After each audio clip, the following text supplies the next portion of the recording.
We're broadcasting from the Middle Tennessee Electric Studios. Visit mte.com.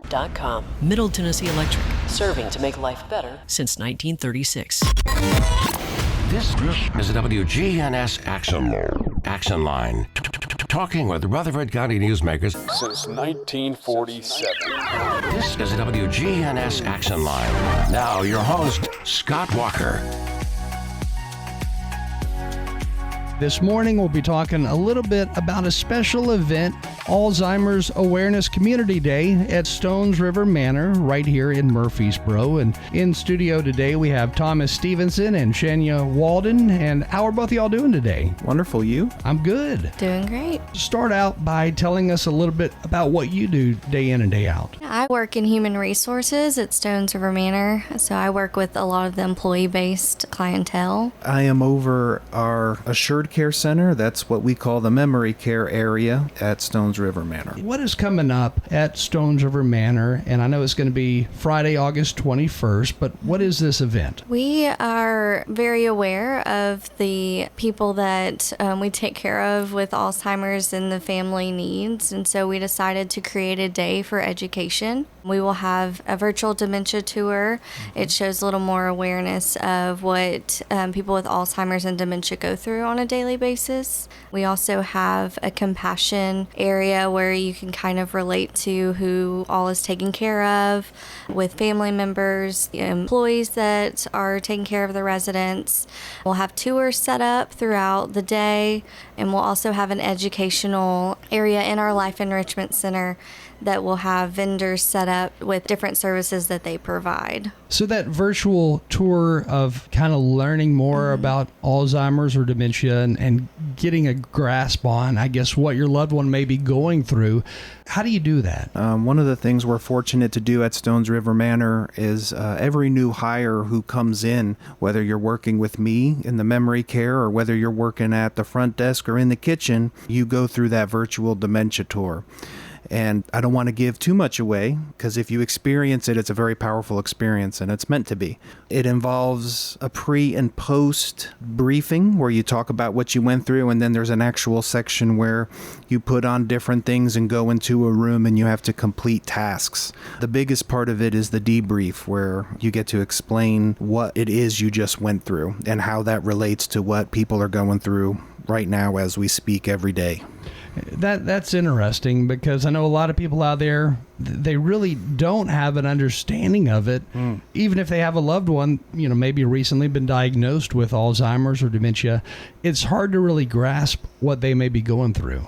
Yeah, you bring up a really good point. There was a time during COVID when we had a little lull and we were able to open up the tour to the community. And we started with all of the family members of existing residents who live at the manor. And of everyone I called who did the tour, who got back to me, it was a powerful experience, and all of them wished they would have done it sooner. It gave them a lot of empathy. It would have changed their dynamic with mom or dad or sometimes spouses. So it's a very good, powerful experience. And while those words, Alzheimer's and dementia, they're blanket words, if you would, that don't fully explain anything, really.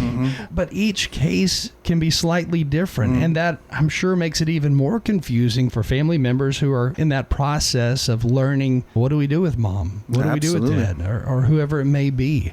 What are some of those warning signs that people should start looking out for? Every case is different. Well, even every day is different. Hour to hour can be different. So that was a big part of what we saw before I took over that area. We had one director of nursing throughout the whole building, and she did a wonderful job. But we noticed that we were getting calls from people who saw mom or dad that morning, and by that night, they were in a different place cognitively. So that's where we really tried to focus our education and talking with families and letting them know. A lot of the times you talked about different signs or things. I feel like a weather person where I can give you a pretty good forecast based on what I've seen and experienced. And I've been in dementia care for almost a decade now. But every individual is different. So It's not as simple as maybe I forgot where I put my keys. I think that scares Confused, a lot of right? people. Yeah, exactly. Yeah, it's alarming. I can't find where my keys are or where my hat is, and it's on my head, or those sort of things. But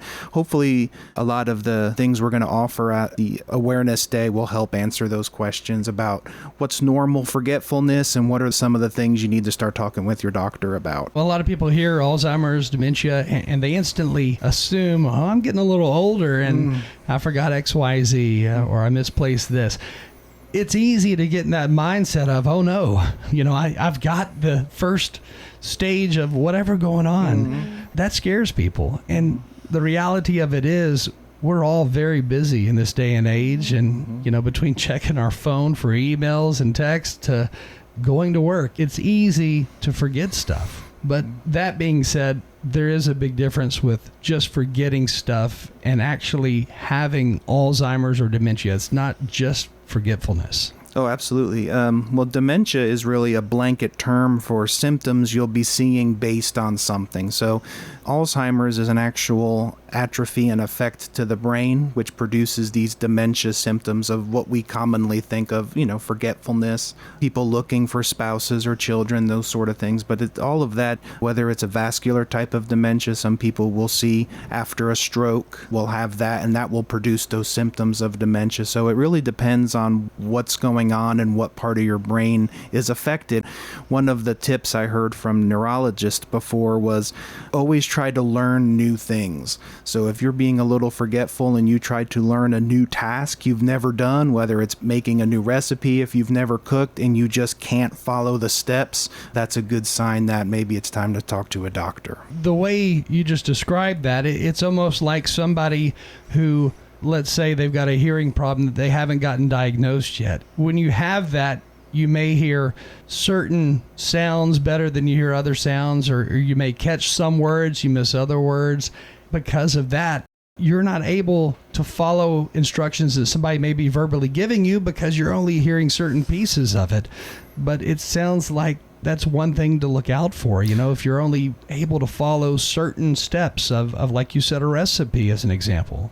Yeah, well, brings up a good point is hearing loss is such a condition on its own. We'll get more into that, I'm sure, but keeping your steps very simple, trying to make sure you have, whether it's hearing or dementia, if you're communicating with someone, make sure you give them time that they got what you're saying before going on to the next step. So I appreciate you bringing that up. And we actually just got a text. I figured we'd get a few texts on this for sure. Great. Because it does involve, I guess, so many people each year. I mean, there's so many new diagnoses that you hear about each and every year. That's true here in Rutherford County too. But this particular text, it says my mom is 73 and her and my dad still live at their same house that I grew up in. But mom seems to be getting more agitated a lot easier than she once did. And I've also noticed she can't remember a lot of stuff. But I'm wondering, when should I sit down and have a talk with my dad about some of the issues that I'm seeing with my mother? Yesterday. A big part of what I do is this, touring and asking questions of people who come in. And that's what we're really hoping this event to do, is to be a place for people to come in who sounds just like this person, come in and ask questions, because it is such an overwhelming, concerning thing. One of the bits of advice I always give is if you think it's even on the horizon or it's coming, you're already there.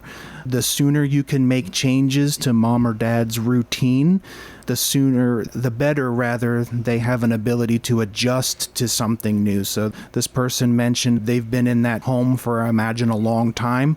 Changing that routine is going to accelerate some of that agitation and forgetfulness they're seeing. So sooner the better. This obviously is a couple that have been in that same house, sounds like, since their daughter, whatnot, was probably a little kid. So being in that same atmosphere and getting confused easily in the same house you may have lived in for 30, 40, 50 years, I mean, that obviously is a sign that something else is going on there that you need to talk about. I know there's early warning signs, and then I guess there's some people who the onset's a lot quicker. That piggybacks this nicely is we get a lot of questions around the holidays. And the reason that is your routine is so important. We all have routines. Even a bad routine is a good routine, I say.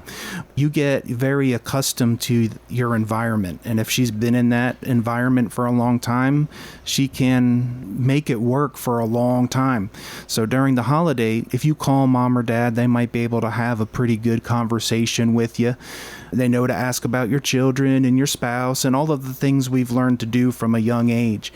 But then when you see them in that environment or you take them out of that environment, you realize that, wow, I didn't even realize we were this far along. And it's because certain aspects are different than others. Another text here, it says that my grandfather has Alzheimer's. What's weird is I've really noticed a change where he gets really mad really quickly. And that's not the grandfather I grew up with, and it's really tough on me, and I know it's tough on my parents.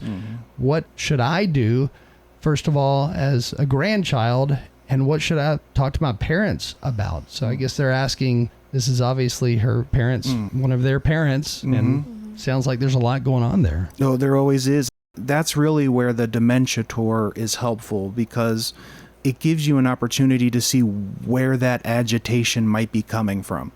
And when you experience all the different things they're experiencing, it gives you a little bit of an understanding of where that's coming from. It's not a personal thing. It's not like they're changing on you. It's just what they're dealing with on a day-to-day basis is very frustrating, especially if a person is used to being structured, paying all the bills and doing all these things, and all of a sudden you wake up in the morning. It's not like we wake up and say, oh, I have dementia today, I have to adjust accordingly. You wake up and these things a lot of times come as a surprise to you. Why can't I remember where I put my things? Or why can't I button this shirt? Or simple things like that can be very frustrating and agitating. I get frustrated if I lose my car keys or something, especially at the last minute when I'm trying to find them, or I'm trying to do 5 things at once and forget one of the things I'm doing, and it gets left behind. Yeah, and the second part to that is, what do you do is just be supportive. Realize that there will be moments of frustration, sure, but there's still going to be those moments that's still your grandparent or your parent, and be supportive in the tough times and enjoy the good times is my advice. And again, we're talking about Alzheimer's, dementia, and a special event that is coming up in August, and that's going to be at Stones River Manor on Friday, August 21st between 9 a.m. and 5 p.m., and it's Alzheimer's Awareness Community Day. But this is an event that, man, really, it sounds like just about anybody out there listening who's got loved ones who are older, loved ones that you care for, that one day you're going to have to be helping out in some way, you probably should go to this. Yeah, that's our hope, is that everyone's affected. We hope that if we don't have the answer, that we'll be able to point you to where you could get that answer. And that's a big part of why Shanya wanted to spearhead this event, is to let people know that if something's going on, I can come to Stones River Manor and either get an answer or know where to get an answer. This next one says, I noticed the first 2 persons mentioned somebody being aggravated or irritable, but for my grandmother, it says she's as sweet as candy, and it's total opposite of that, but yet she can't remember a lot of stuff, including faces. I'm curious, that being said, are you often seeing, one or the other, where somebody is more irritable than others, whereas another person over here who has the same diagnosis, but yet they're not irritable, they're, like she said, as sweet as candy? Yeah. We've had folks who move in who are just, and I'm using those little air quotes with my fingers, as pleasantly confused, where they have no idea what's going on, but they're just happy to go along with what's happening. And I've talked with a lot of family members, and we'll say, they're just obviously needing the help that a memory care can offer as far as the routine and the reminders and all of the things that we're able to do, but they go along with the flow and everything seems fine. I've talked to kids who say, well, that's, if you would have known my mom when I was growing up, it's complete opposite. So, and a lot of the times it's not like one or the other. A lot of the times it changes throughout the day. So you might have, everyone's heard of sundowning, or what that is just another way of saying someone's fatigued. By the end of the day, they're tired, and what little control over their temper and things they had, they're like you or I when we're tired, just obviously exacerbated quite a bit. I'm glad you better explain that, because I think we've all heard sundowners, or it's not like somebody turns into a werewolf when the moon comes out. No, it's just fatigue, basically. Makes sense. I mean, at the end of the day, you're normally a little more tired. That actually makes sense. It doesn't have anything to do necessarily with the cycle of the sun going down. It's literally the end of the day. You've been probably up all day. Well, sure. Yeah, we had a person who every day after supper is where, because of the routine and this and that, is where you started seeing their symptoms expedite. And that had nothing to do with the sun or the moon, but it had to do with just after supper, that's when you started seeing things. Yeah. When the UT women's basketball coach, Pat Summitt, got dementia at a young age too, and really at the prime of her career, I think that really brought a lot of attention to it, and the fact that we need to do a better job at understanding the age in which this can start happening. It can start happening pretty early in life for some people. Yeah, Pat was amazing. Another big thing is when people hear Alzheimer's or dementia, they get very self-conscious, and Pat was very out in the open and gave it a lot of exposure. But you mentioned it can happen at any age. We've had residents as young as 65. And we've had residents right now as old as 101. So there's a pretty big spectrum there. Yeah. A lot of the times, what I've seen in my experience, the younger the symptoms start showing, the faster they seem to progress. And I'm not sure why that is. Someone smarter than me would maybe know. But, that's why being prepared and taking advantage of different resources and days like this, we're hoping become more regular. Here's an interesting statement that somebody wrote. It says, I've noticed an elderly neighbor who lives next door to me. I believe she has Alzheimer's or dementia, but I've noticed she really does repeat a lot of the things that I may ask her or that I may say, as if to carry on the conversation, but at the same time, I don't believe she's really understanding what I'm talking about. Oh, yeah. And again, that goes back to that around the holidays is, what I like to call a 10-minute conversator. So you can carry on 9 minutes of a pretty back and forth conversation, but by minute 10, it sounds like what this person is experiencing is you're kind of back to the beginning. Yeah. We have several residents living there right now that if you were to come by and visit, you might think they're a visitor if you interact with them in a brief period of time. But if you sit down and talk with them for, like I said, it's not actually 10 minutes, but that's the analogy. After a few, a little bit of that conversation, it sounds like what they're experiencing is it does come back around. When you're talking to somebody who may have some of those signs, listening for them literally repeating some of the stuff you're saying almost verbatim, I bet sometimes that's a good sign that something's going on. It's interesting. It is. And it's almost like that person who has it, it's almost like they learn to cope with it a little bit. 100%. Do they know what they're coping with, though? It depends. Again, that comes down to an individual. It comes down, did they actually speak to their doctor? Do they have an open dialogue? Or, we all have coping, and that's another part of what the tour does and the different things that we do while we're in that room during the tour. If I were to transport you to the assured care, you would see the residents living with dementia doing the same thing. And the lesson there is it's a coping mechanism, whether it's wandering. One of the common things we see with Alzheimer's and dementia is wandering, and wandering's normal. And you start to see why. One of the big fears, if you have a family member who's got Alzheimer's, if they wander away from the house, I mean, that's when those silver alerts go out. And that's scary to think that you may have a family member who's in their 80s who just walks out the front door and you have no clue where they've gone. Oh, absolutely. And that's another big part of this event. A lot of the times caregiver burnout is such a term now, but it's such a real thing where it's a spousal situation, or if it's like a sandwich generation where it's a family trying to take care of their parents who may be starting to show these symptoms but still have kids that they're getting ready in the mix. Caregiver burnout, and there's statistics where a lot of the times the caregivers will end up getting sicker and pass before the person just because of the lack of sleep, trying to make sure they don't wander out at night, or if the spouse wakes up and starts wondering, they have to wake up and they got to make sure that that person's taking their meds right, and maybe they are not taking their own medicines right. So being involved and trying to have events like this where you can have a support team that can help. And if it's not us directly, we're trying to get involved with people we use that can help you. And I guess in a lot of cases, you've got a couple who's been married for 50 plus years, and maybe they're both in their late 70s, one literally caring for the other.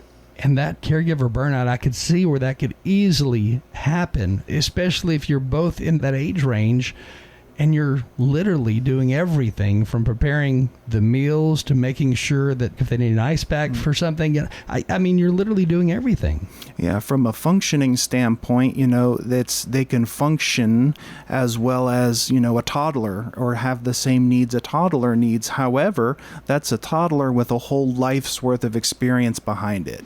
It's a different sort of situation where they might need someone preparing their meals and helping getting them dressed and function at that 3 or 4 age, but yet they have a whole life of memories and experiences and things to pull from that make them very crafty at times. I like this next question because I've heard this before many times. It says here, my son literally wants to argue with my dad in regards to things that he talks about, and my son keeps telling him, no, that's not today, or no, that didn't happen yesterday.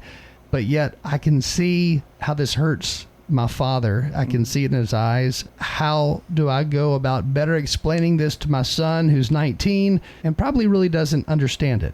We'll have them come and take the tour would be my first bit of advice, but that's not uncommon. It's amazing how quickly reasoning can turn into arguing. So I've seen that a lot of times children with the best of intentions try reasoning with someone with Alzheimer's or dementia, and very quickly that turns from a reasoning like, well, you understand, that couldn't have been yesterday, we just did this yesterday, can turn into an argument pretty quick. There are countless books and different things on the topic of what a benefit it is to go into their reality, to help people if something's going on, to make it seem like their idea, and how you frame and ask your questions can be either very helpful to you or in some instances very harmful to both of you, really, because nobody really enjoys either side of that argument, I wouldn't imagine. Should you literally just go with what the grandfather in this case may be talking about and just take in what he has to say, and maybe he's thinking back to his high school days and that's where he's reliving right now? Do you just go along with it and learn? I like how you said go along with it and learn, because that's going to be the biggest part of it, is knowing that person. There's really no blanket right answer to that. Yeah. 9 out of 10 times it is better to go along with it and try to guide them where they need to get in a constructive way. But there are some instances, depending on the situation, where you can put more clear expectations on what's happening. It really depends on them and where they are. But the recommendation of meeting them where they are, make sure you're framing things in an open-ended way. If someone's looking for, a lot of the times we'll see someone looking for a spouse or their parents. If the person's in their 80s, it's more likely than not their parents have been passed for a while. So instead of saying, well, you're 80 years old, your mom, that's that reasoning, right? So if you're 80, well, they may not know that. So just saying, well, I haven't seen them right now, or they're not here physically, but if I see them, you'll be the first to know. You never want to just lie to someone outright and say, oh yeah, they'll be back and they're not here right now. They went out to get something. They'll be back in 30 minutes, because you never know what that person is going to retain. So your luck, they might be coming at you and say, well, where are they? Yeah. It's been 30 minutes, they're not here. So be very careful with how you phrase things. Keep things open-ended, because you don't want to, when you start getting into that habit, it could damage the trust. And this is really the trust business, where you need to, if you want them to be taking their medicine and you want them to be doing things, they have to trust you. When they're going back and they're saying, what time's mom going to be home? and they're 80 years old, and you already know the answers to this stuff, are they literally in their mind, or are they reverting back to, let's say, 15 years old, 20 years old? I mean, are they really going back there in their mind? Well, you have to imagine so. Like I said, you don't wake up in the morning and say, I have dementia today, I have to adjust accordingly. Yeah. You find out as you go. If that's what they're asking, that's what you have to assume that's where they think they are cognitively. By that same token, we've seen people not recognize themselves. If you think about it the way you just put it, it makes sense. So if someone is thinking, they're looking for their parents, they maybe think they're in their 20s or 30s, and then they look in the mirror and they see an older person, that's going to be confusing to them. It'd almost be frightening. Could be frightening, and we've had situations like that where it has been, unfortunately. I always say, right now, mom or dad better than I do. But as time goes on, I might find out things that you don't know. And parents have in their nature to kind of keep things from their kids. And sometimes that's detrimental when it comes to diagnosis like this. They may have heard it from a doctor, say, well, I don't want my kids to have to deal with that. People concerned about being burdens to the family. So a lot of times it's not uncommon for families to conceal stuff. You almost have to look for the positives in life-changing situations, no matter what that situation may be.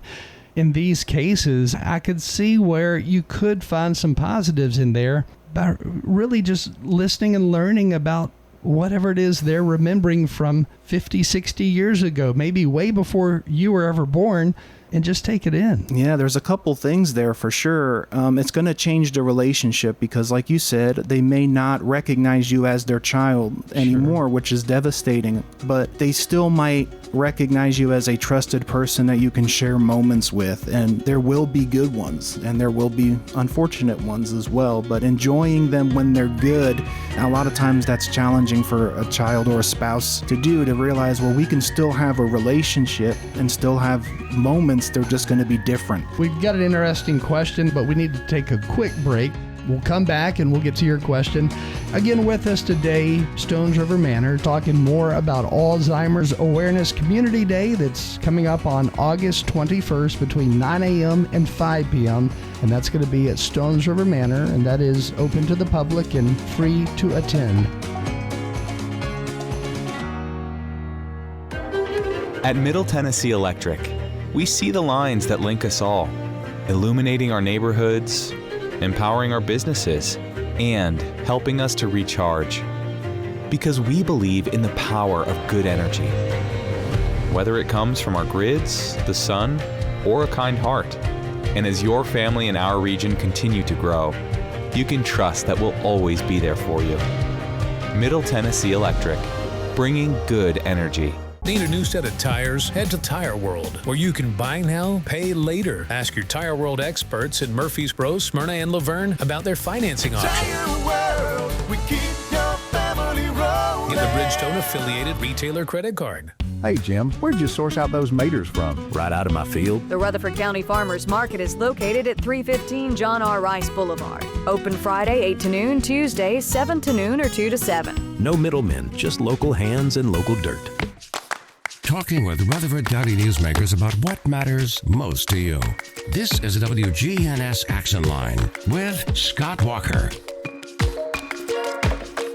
Again, we're talking about Alzheimer's and an Alzheimer's Awareness Community Day that is coming up on August 21st at Stones River Manor. Folks should probably call ahead to schedule a time to actually do the virtual tour to understand more. The event that day is come and go, but if you want to participate in the virtual dementia tour, it would be good to call Stones River Manor, talk with Sharon Castleman, and we'll get you into it's not a class per se, but a session maybe. Okay. So if you're interested in the tour specifically, call in advance, but you don't have to come and participate in the event as a whole. Google Stones River Manor. That's probably the easiest thing to do. The phone number is 615-893-5617. So you can reach us there and mention one of our names or Sharon Castleman, and we can get you scheduled. With us today, Thomas Stevenson and Shanya Walden. And the question that we had right before that last break, it says here,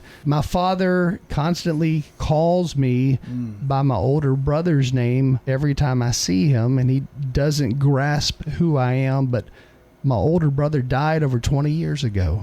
I can see where that would be tough. Does that kind of stuff happen a lot? Unfortunately, it does. You know, that's normal. A lot of the times, mothers will call their older children by their husband's name, especially if their son resembles their dad.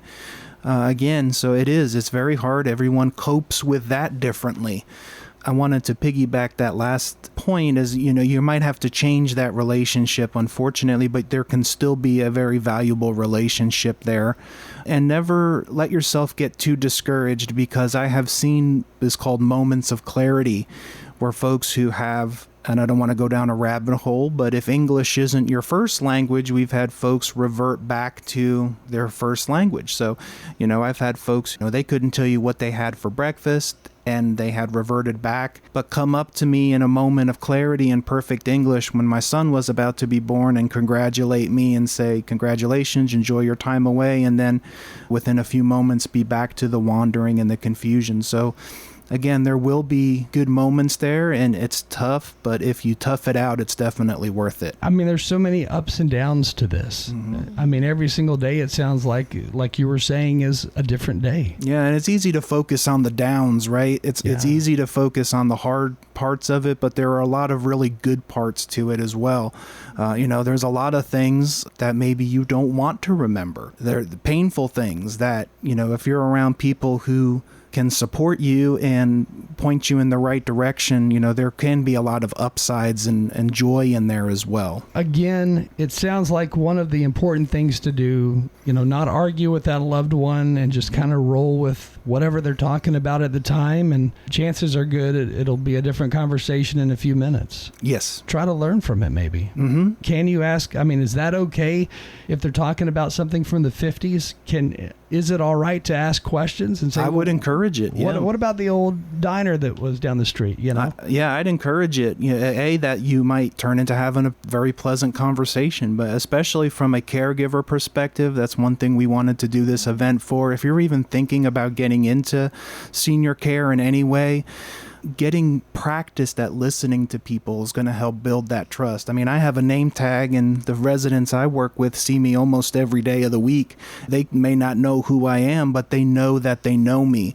And being able to pull things from those stories, whether it's what they did before they retired or with things they did with their parents, it builds that trust. So they might say, I don't know that person, but they obviously know me because they're bringing these things up. So asking questions and being a good listener is super helpful. So some part of that patient, they're able to recall a figure in some way. If they see you every single day, somewhere in the back of their mind, they know they can trust you. Oh, yeah. Well, muscle memory and cognitive memory are different. So getting into a routine, like I said, living at home, you can develop a bad routine, but that's still a routine. If sleeping most of the day and getting up and watching TV is what you do every day, your body gets used to it. Yeah. That's the big part about seeking help sooner than later, to try to build healthier routines where you're what they call procedural memory, or your muscle memory, can kind of compensate where your cognitive memory is. And that's seeing the same faces, getting used to a certain